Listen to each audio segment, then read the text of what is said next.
confins du cercle polaire, dans le nord de la Russie, certaines routes n'existent que quelques semaines par an.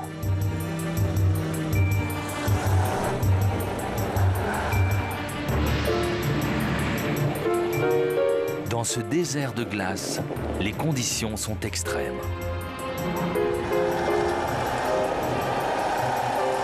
Ceux qui empruntent ces routes le font à leurs risques et périls.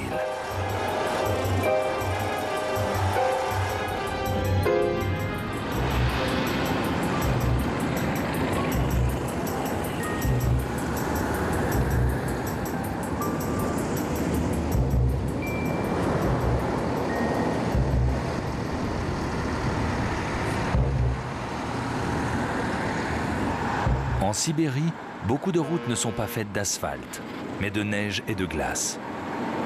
La route d'hiver qui relie Salierhard à Nadim n'est praticable que de décembre à avril.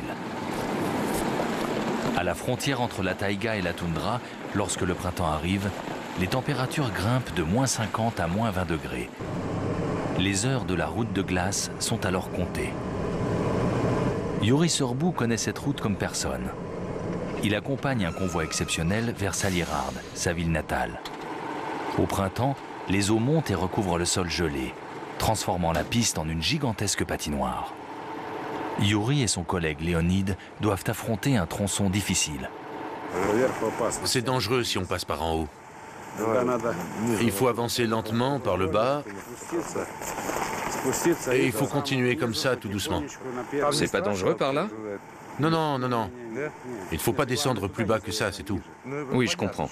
Et il faut passer là où la surface est la plus plane. Et quand la piste reprend, qu'elle redevient bien régulière, on repasse par en haut.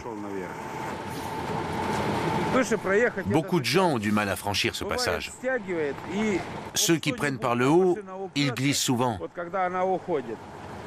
Certains camions se retrouvent même couchés sur le flanc. C'est vraiment un endroit périlleux, il faut conduire très prudemment.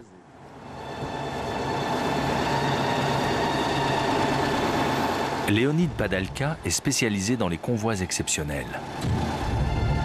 Il doit manœuvrer son semi-remorque sur de la glace.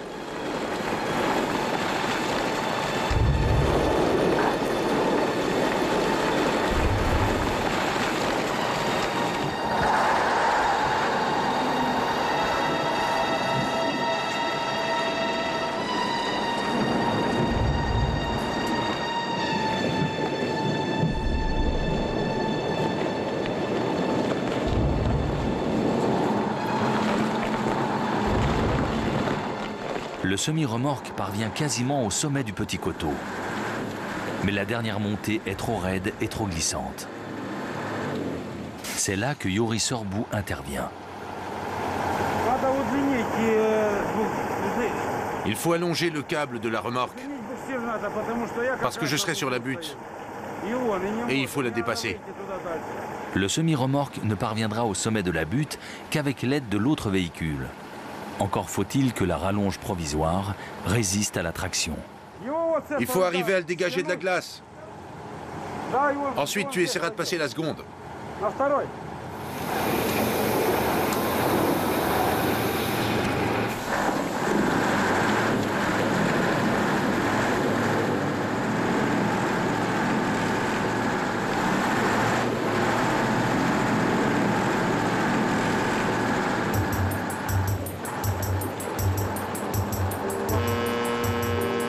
Le trajet de Salierhard à Nadim dure 5 jours aller-retour, quand la météo est favorable. Il n'y a qu'en hiver qu'on peut livrer des marchandises en urgence entre les deux villes. C'est maintenant un rouleau compresseur qui est acheminé vers Salierhard. Les chauffeurs atteignent la ville en soirée. Forteresse cosaque à sa fondation, Salierhard vit aujourd'hui des nombreux gisements de gaz de la région. Ces derniers sont parmi les plus importants du monde et font de la ville une commune prospère. En dépit des températures extrêmes, 40 000 habitants vivent ici.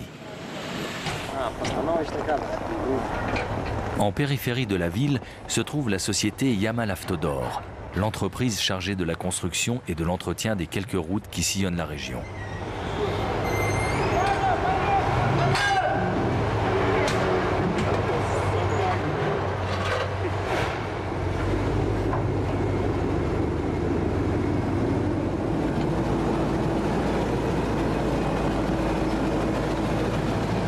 Leonid Padalka et Yuri Sorbu sont employés par cette société. Ils sont heureux que le temps se soit un peu refroidi. Par moins 30 degrés, leur travail est plus facile.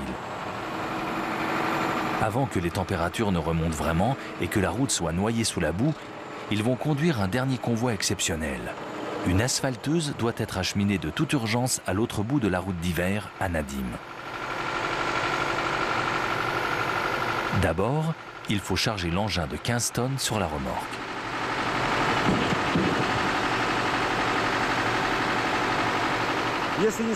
Si la largeur de la remorque ne correspond pas à celle de l'engin, celui-ci peut basculer et comme il est très lourd, ça serait très compliqué de le remettre en place. Pour éviter que le chargement ne glisse en cours de route, les hommes l'arriment solidement. Une bonne préparation est indispensable pour affronter la route de glace.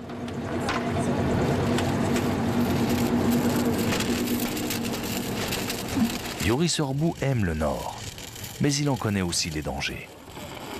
Tu peux geler très vite ici, mais tu ne le sens pas. Tu essaies de trouver une issue. Tu te raccroches à tout ce que tu peux pour continuer à avancer, pour te sortir de cette situation.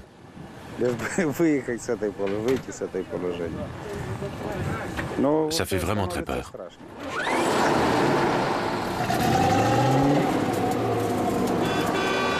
Durant plusieurs jours, le convoi sera totalement coupé du monde.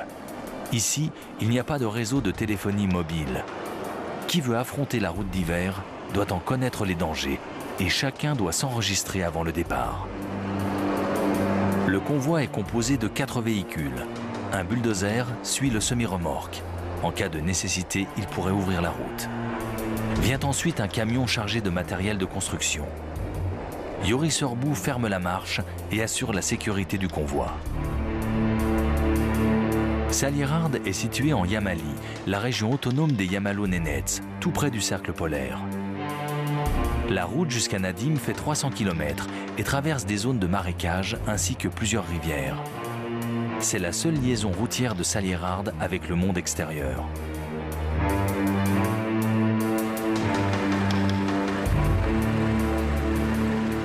À l'autre bout de la route, il y a Nadim. Kolya Prohorov et Yegor Stefanienko veulent se risquer sur la route de glace. Les deux amis ont une curieuse passion. Ils aiment voyager en dehors des routes régulières. Cet été, ils projettent un voyage hors piste à travers toute la Russie.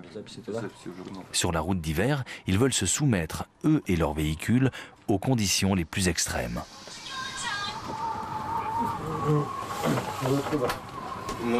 On nous a dit de ne plus laisser passer les semi-remorques. On va attendre jusqu'à ce soir. Le chef doit rappeler. Il disait qu'on ne laisserait peut-être même plus passer les camions. Comment est la route? Elle est bonne. Elle est gelée? Oui. On peut passer en jeep? Oui, vous pouvez y aller. Pourquoi ils laissent pas passer les semi-remorques? À cause du tonnage, il fait trop doux.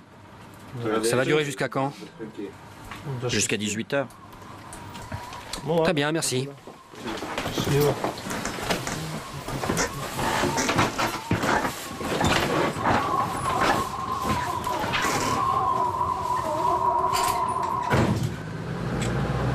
Les deux conducteurs de tout-terrain viennent de Nadim et n'ont encore jamais effectué le trajet jusqu'à Salirard. L'hiver touche à sa fin et ils ont choisi la période la plus difficile pour leur voyage. Sur les 300 km de piste, ils ne trouveront ni hébergement ni restaurant. Ils seront totalement livrés à eux-mêmes.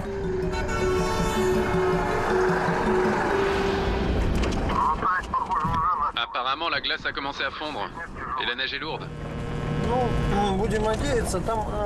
Il ne faut pas désespérer. J'ai regardé la météo pour samedi. Ils annoncent des températures positives. Il vaudrait mieux qu'on roule de nuit. Il fera plus froid. De jour, la route sera mouillée.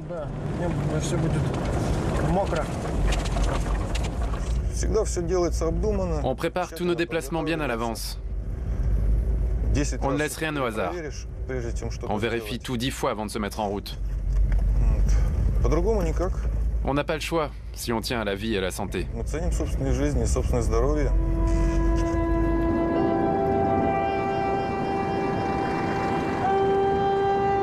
Sur le trajet, il y a une rivière à franchir.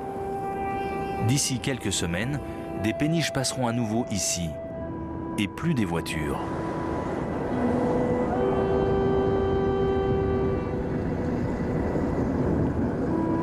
Mais pour le moment, la glace tient encore.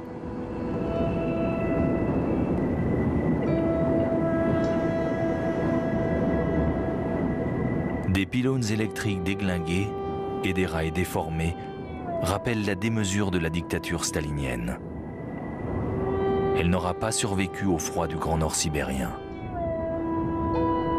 Après la Seconde Guerre mondiale, le petit père des peuples avait projeté la construction d'une voie ferrée le long du cercle polaire. Ce projet secret portait le nom de Voie Staline et fut surnommé Route de la mort. Plus de 100 000 prisonniers du Goulag y furent exposés à des températures extrêmes au début de sa construction. Yegor Stefanienko découvre ces camps pour la première fois. La voie Staline n'a jamais été mise en service. 2 semaines après la mort du dictateur, les travaux étaient définitivement interrompus.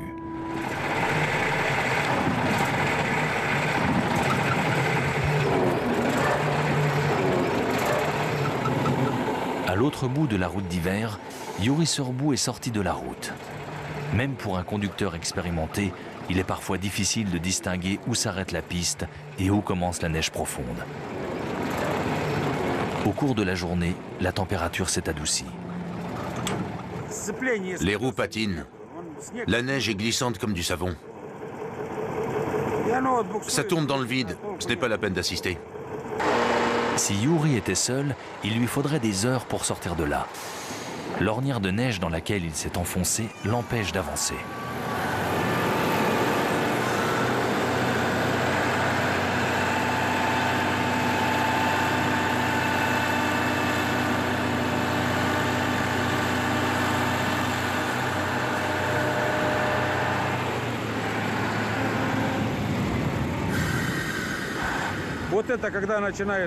Quand tu commences à comprendre que la température de l'air, de la neige et du sol sont différentes, et que tout ça interagit, alors là, tu disposes de tous les éléments pour prendre les bonnes décisions dans ta conduite.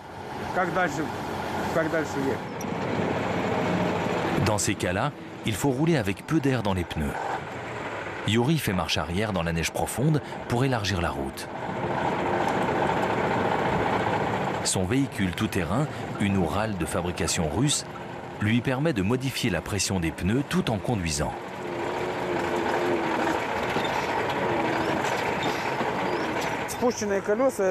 On peut comparer ces roues peu gonflées aux pattes d'un ours sur la glace.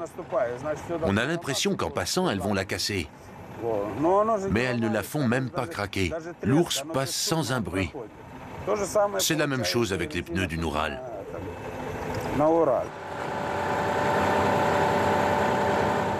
Même ici, elle réussit à se frayer un chemin. Elle est comme chez elle. Regardez ça. Il ne faut pas s'énerver. Il faut faire ça calmement, sans se presser. Voilà tout. Tous les ans, toujours en novembre, Yuri trace ainsi la nouvelle route d'hiver. Centimètre par centimètre, jour après jour, jusqu'à ce qu'une piste couvre les 300 km de Salierhard à Nadim.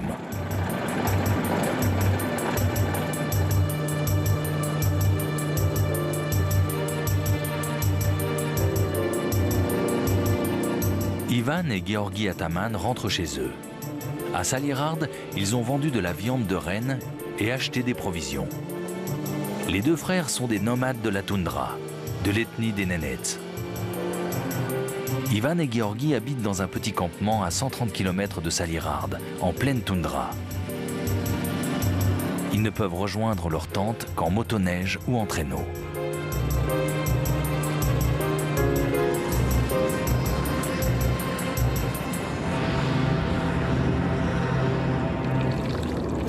Les motoneiges sont rapides, mais fatigantes à conduire. Au bout d'une quarantaine de kilomètres, les 2 frères font une pause. Mais ils ne s'arrêtent pas uniquement pour se reposer. Les étapes qu'ils choisissent correspondent à des sites sacrés. Pour Georgi Ataman et son peuple, cette piste est bien plus qu'une route. On s'arrête là-bas, un peu plus loin. Les gens apportent des offrandes. On jette des pièces quand on passe, et il ne faut pas casser les branches. Dans la toundra, il n'y a pas de station-service. Les deux frères Nénette sont toujours un jerrycan d'essence avec eux. Ils veulent atteindre leur campement avant la nuit.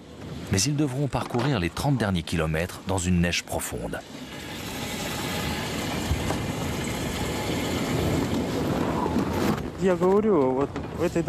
S'il n'y avait pas cette route, on aurait vraiment du mal à se déplacer.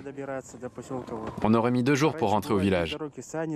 Un traîneau peut rester coincé dans une montée. Mais là, on peut circuler par la route. Pour nous, c'est la route de la vie.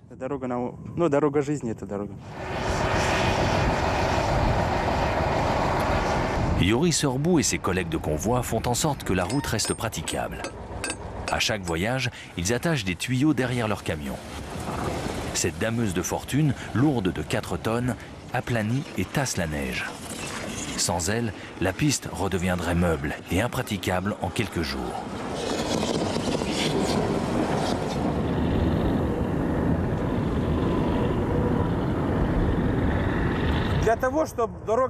Pour obtenir une bonne piste, il faut absolument la surélever par rapport au niveau de la toundra.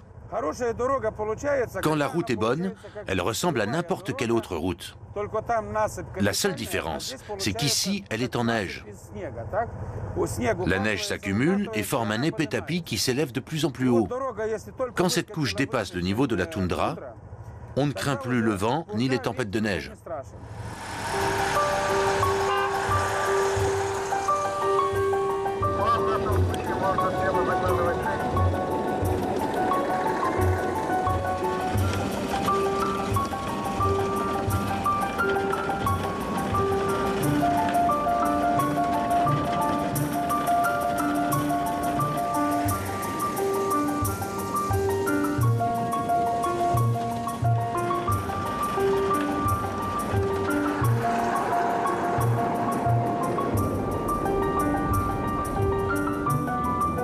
La route d'hiver est plus facile à parcourir de nuit.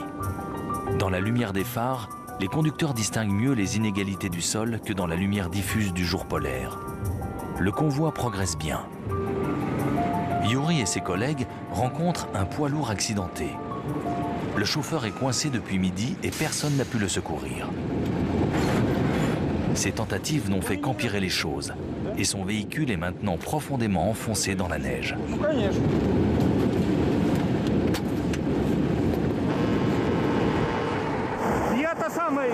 J'ai mal calculé mon coup et je suis sorti de la route. Il y avait une tempête de neige. La visibilité était très mauvaise et j'ai versé. Yuri tente de dégager le poids lourd à l'aide d'une corde, tout en le poussant par l'arrière avec la pelle mécanique. Mais il ne bouge pas d'1 millimètre.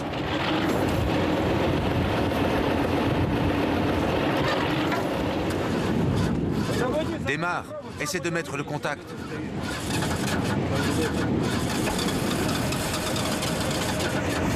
C'est vraiment difficile. Si le camion arrivait à démarrer, ça nous aiderait à briser ce tas de neige pour le sortir de là. Mais il gît comme un poids mort. Sans moteur, c'est quasiment impossible de le bouger.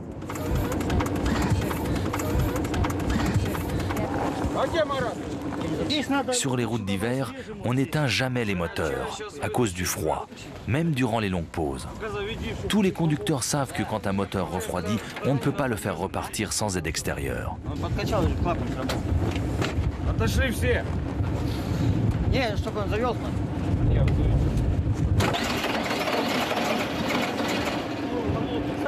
Je vous conseille de vous écarter.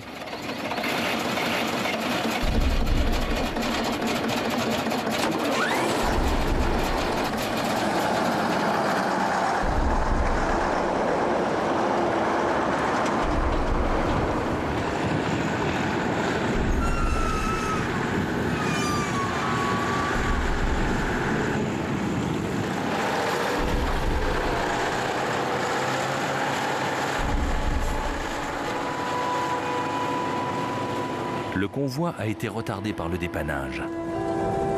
Sur les routes de glace, la ponctualité est un luxe. Chacun doit être vigilant et responsable de ses actes.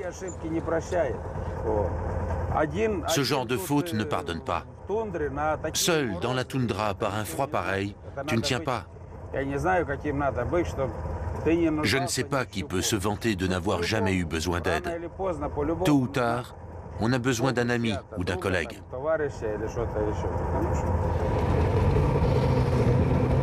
« 10 km plus loin, nouvel accident. Yuri n'est pas surpris. Sur cette route, le verglas a été fatal à plus d'un conducteur.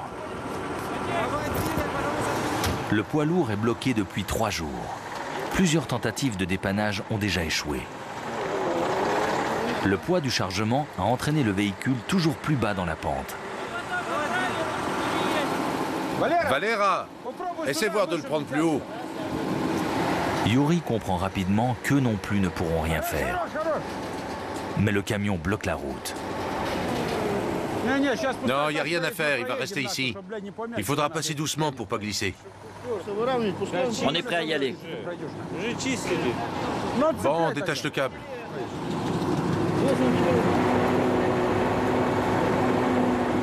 Le convoi dépasse prudemment le véhicule accidenté. Mais la pelleteuse se met à glisser. Je lui avais bien dit qu'il fallait passer par en bas. Le plus bas possible pour ne pas glisser. Il me dit d'accord et puis il passe complètement ailleurs.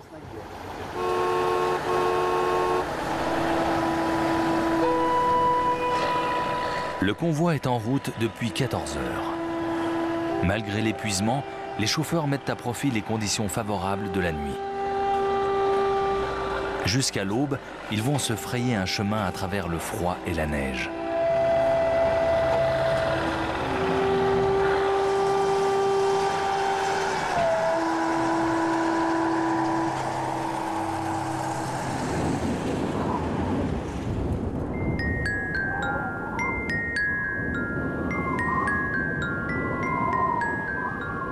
Peu d'êtres vivants arrivent à s'adapter aux conditions difficiles des régions polaires. Les températures extrêmes, les tempêtes de neige, un sol gelé en permanence. Le peuple Nenets fait partie de ceux qui ont su s'accoutumer à cette nature hostile. Les frères Ivan et Georgi Ataman ont atteint leur petit campement de 3 tentes en début de soirée. Pour le petit déjeuner, il y a du thé et de la viande de renne crue congelée. Environ 40 000 Nenets vivent dans la région, qu'ils ont baptisée Yamalo Nenets. Dans leur langue, Nenets veut dire être humain. Une partie d'entre eux a préservé leur ancienne culture. Ils vivent en nomades dans la toundra. Chez les Nenets, le partage des tâches est très strict. Les femmes sont responsables des tentes, de la cuisine et des enfants. Les hommes s'occupent des rennes et de la chasse. Les rennes sont leur plus grande richesse. Beaucoup de familles possèdent plus de 1000 têtes. Les tentes et les vêtements sont fabriqués avec la peau de ces animaux, qui les protègent efficacement du froid.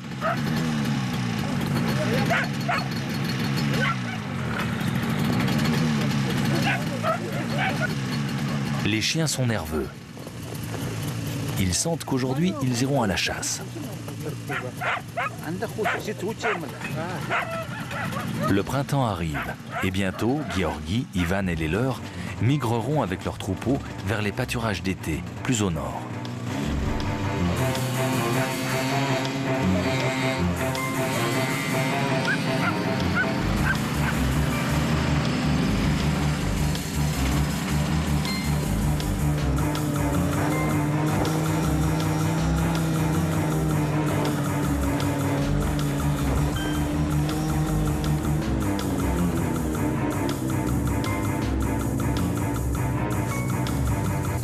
Georgi possède 3000 rennes. C'est le seul animal d'élevage à endurer des températures aussi basses. Les hommes veulent d'abord attraper les jeunes bêtes isolées. Elles sentent que quelque chose se prépare.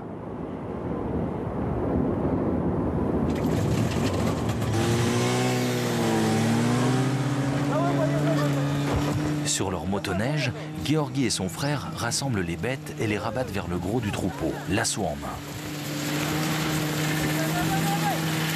Ils essaient de capturer les mâles dominants. Les sabots des rennes sont très larges, ce qui leur permet de fuir rapidement dans la neige.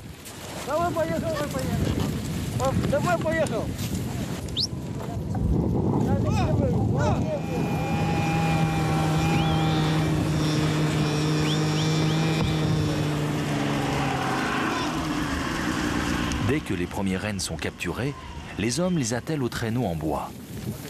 Le reste du troupeau suit de lui-même.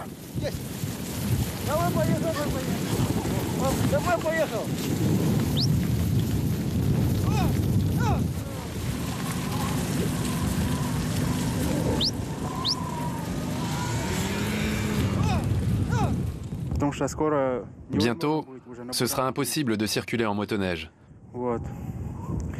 On ne pourra plus s'en servir pour rentrer au village. La route sera trop mauvaise. Quand c'est le dégel, il y a de l'eau partout. On a attrapé les jeunes rennes pour les ramener dans le troupeau et les dresser. Le premier traîneau est prêt à partir. À son bord, les nénettes parcourront bientôt des centaines de kilomètres en se dirigeant toujours vers le nord, vers le froid, sur la vaste étendue désolée de la toundra. Dans le convoi de Yuri, les conducteurs utilisent le toit de la cabine de l'Oural comme frigidaire. Le convoi a roulé jusqu'au matin. Avant de poursuivre la route, un bon repas s'impose. L'un des mets les plus prisés dans le Grand Nord est le mouskoun, un poisson local de la famille des salmonidés. Yuri découpe le poisson cru en fines lamelles, comme le font les nénettes. Le poisson est surgelé, on le prépare avec du sel et du poivre. Il faut l'accompagner de vodka, sans ça c'est moins bon. Mais si on n'en a pas, on le mange quand même, on ne va pas le jeter.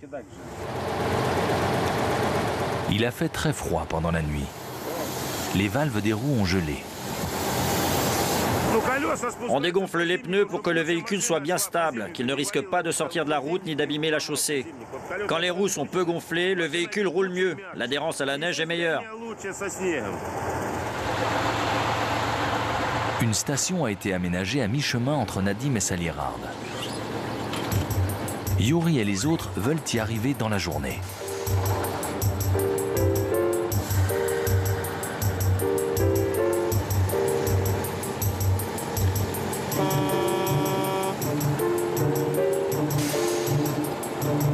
Beaucoup de conducteurs profitent des derniers jours durant lesquels la route est encore praticable. Ensuite, durant 8 mois, les transports se feront exclusivement par avion ou par bateau. La route disparaîtra. Il ne restera que des épaves de camions pour rappeler son existence.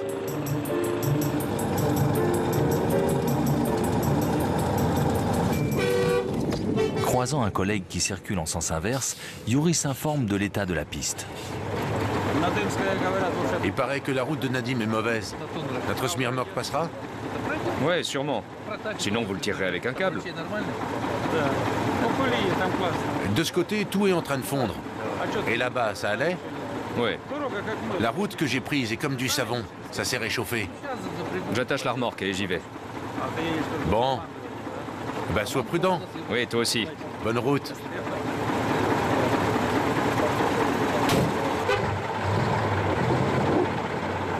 Dans le nord de la Sibérie, les sols sont gelés en permanence sur des centaines de mètres de profondeur. En surface, la route d'hiver traverse aussi de vastes étendues marécageuses.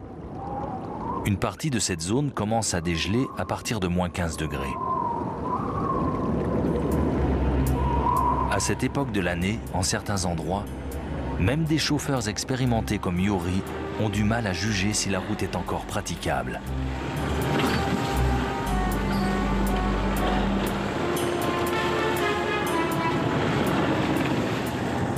Il n'y a pas beaucoup d'eau ici en ce moment. Parfois, on en a jusque dans la cabine. On roule les pieds dans l'eau.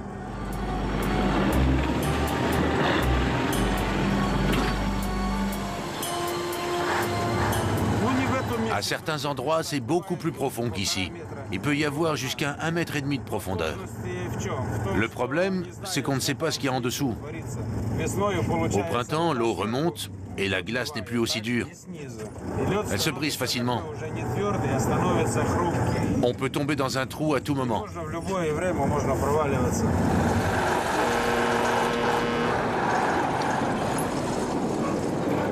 Quelques heures plus tard, le convoi a rejoint la petite station située entre Salirhard et Nadim. Beaucoup la mettent à profit pour un court repos avant d'entamer la seconde partie du voyage. Une citerne d'essence est là pour secourir les conducteurs qui ont sous-estimé la forte consommation sur la route hivernale. L'Oural de Yuri consomme plus de 50 litres au 100 km. Vassili Volkov veille sur la station d'essence. C'est un ermite de la route d'hiver. Durant 8 mois de l'année, il vit totalement seul. Les 4 mois restants, quand la route est ouverte, sa cahute est un lieu de rencontre apprécié des routiers.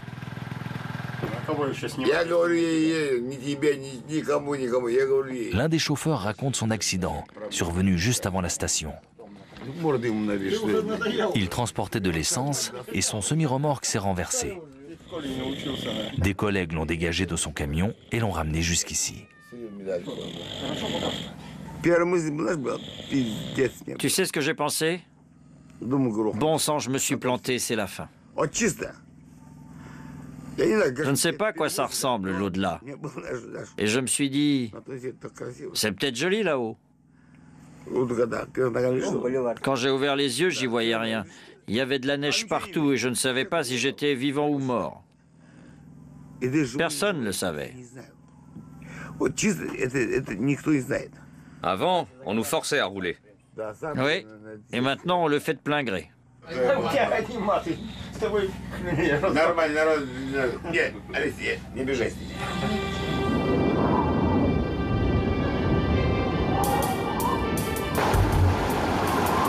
Les températures grimpent à moins 5 degrés.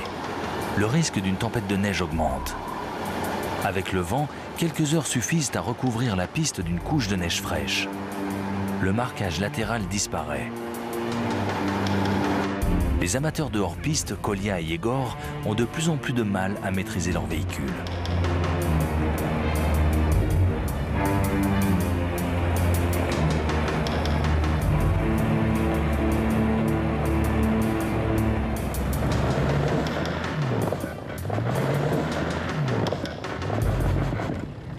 Le train avant du véhicule de Kolya est profondément enfoncé dans la neige. Sa seule force motrice ne suffit pas à le dégager et Yegor doit venir l'aider. Quand le vent est fort, il balaie la neige partout. Impossible de s'en protéger. Il va y avoir de nombreux incidents sur la piste. On va devoir se secourir les uns les autres.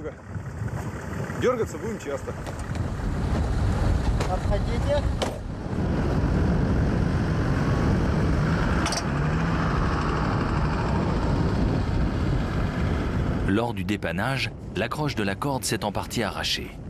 Mais le véhicule de Kolya est dégagé. Regarde les marques que j'ai faites. Il n'y a que 30 mètres jusqu'à l'autre côté de la congère. Avec une vitesse plus importante, ça pourrait marcher. Les hommes commencent à se demander s'ils rentreront chez eux cet hiver. S'ils sont obligés d'abandonner leur véhicule, ils ne les reverront jamais.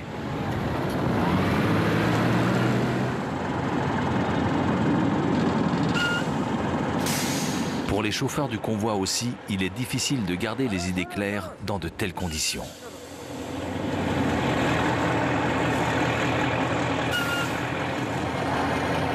La neige est mouillée et glissante. Le semi-remorque qui transporte l'asphalteuse ne parvient plus à gravir les côtes tout seul. En tentant de le dépanner, même la pelleteuse s'est mise à glisser. Après l'avoir dégagé, les conducteurs essaient une nouvelle fois. En fait, le semi-remorque va devoir franchir un enchaînement de plusieurs collines. Au bout de seulement quelques mètres, les roues se remettent à patiner. 35 tonnes fondues sur place. Pour qu'on arrive à le bouger de là, il faut qu'il accélère. S'il prend plus de vitesse, on arrivera à le dégager. Le câble doit rester tendu. On n'y arrivera que si on s'y met tous ensemble. Maintenant, je vais me mettre en quatrième, j'irai plus vite. Ouais, en seconde, j'y arriverai pas. Ce sera trop lent.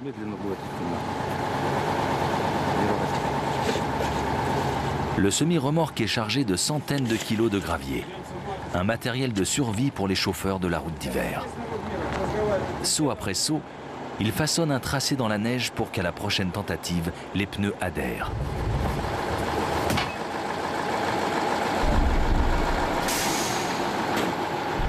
La remorque fait prudemment marche arrière jusqu'au pied de la colline. Puis, les deux chauffeurs mettent plein gaz.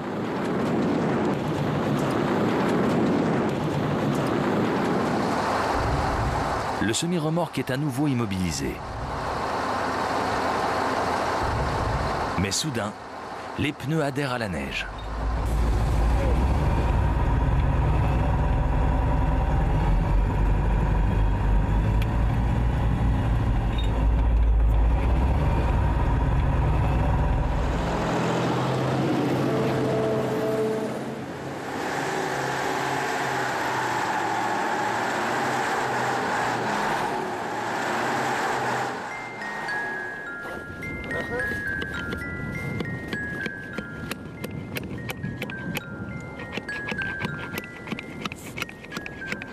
Les nénettes sont loin des problèmes de la route de glace. Les nomades de la toundra vivent dans l'Arctique depuis des millénaires. Comme chaque année, ils se préparent tranquillement au retour du printemps. Quelques luges doivent encore être réparées.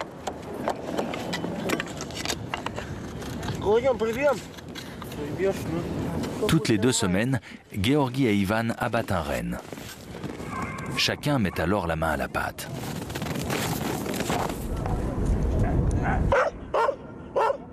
Il faut aller vite, sinon la viande gèle sous le couteau et on ne peut plus dépecer l'animal.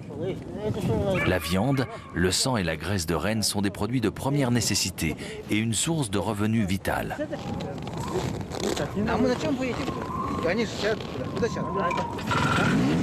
Pour la dernière fois de l'année, Ivan et Georgi se rendent en ville sur leur motoneige. Là-bas, ils vont vendre de la viande de renne et du poisson congelé. Avec l'argent qu'ils en tireront, ils achèteront des provisions pour les prochains mois. Encore un qui s'est planté. Il est sorti de la route. On va essayer par en haut.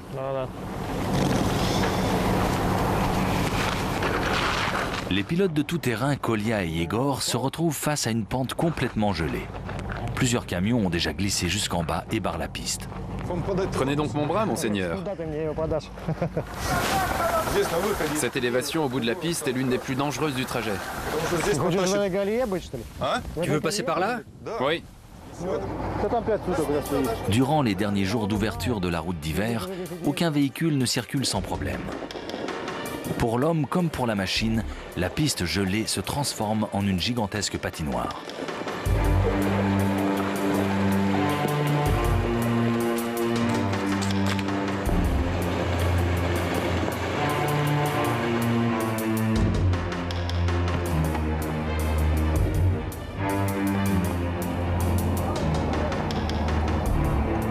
Kolya et Yegor ne veulent pas attendre plusieurs jours que la piste soit dégagée. Ils cherchent un chemin pour contourner l'obstacle. Tu vois toute cette eau? Ici, on peut facilement boire la tasse. Je ne vois pas comment on va pouvoir passer là-bas et contourner ces 2 arbres. Par la droite? Par la droite. Centimètre par centimètre, Yegor avance sur la fine couche de glace. Kolya surveille le 4x4 sur le côté.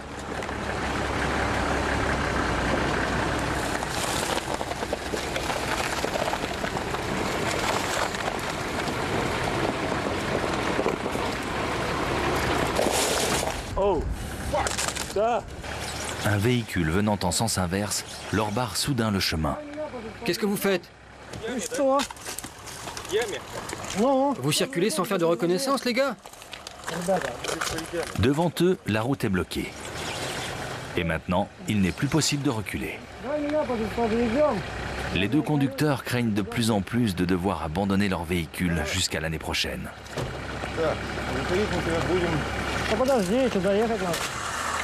À l'aide d'un treuil, ils vont tenter de faire descendre le véhicule par le côté.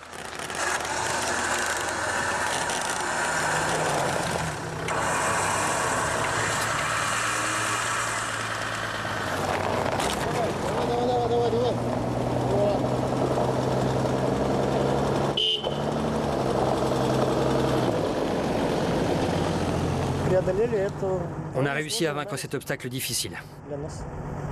Je suis heureux. Je ne sens plus la faim ni le sommeil. On peut continuer la route.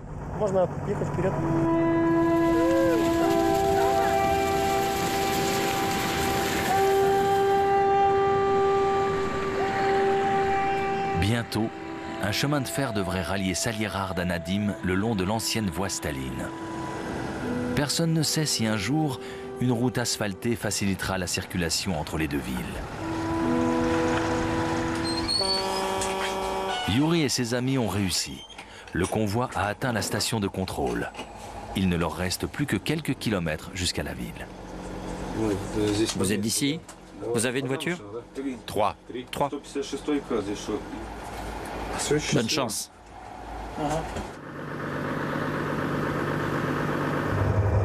Yuri ne peut plus s'imaginer une vie sans cette route et cette neige. Pour moi, cette route est comme un bonbon. La route d'hiver, c'est quelque chose d'unique. On travaille avec des gens bien. On ne sent pas la fatigue. On est toujours de bonne humeur, prêt à tout affronter. On abat un tel travail que quand on s'arrête pour souffler, on n'en revient pas. Oui, on a fait tout ça sans que personne s'en rende compte.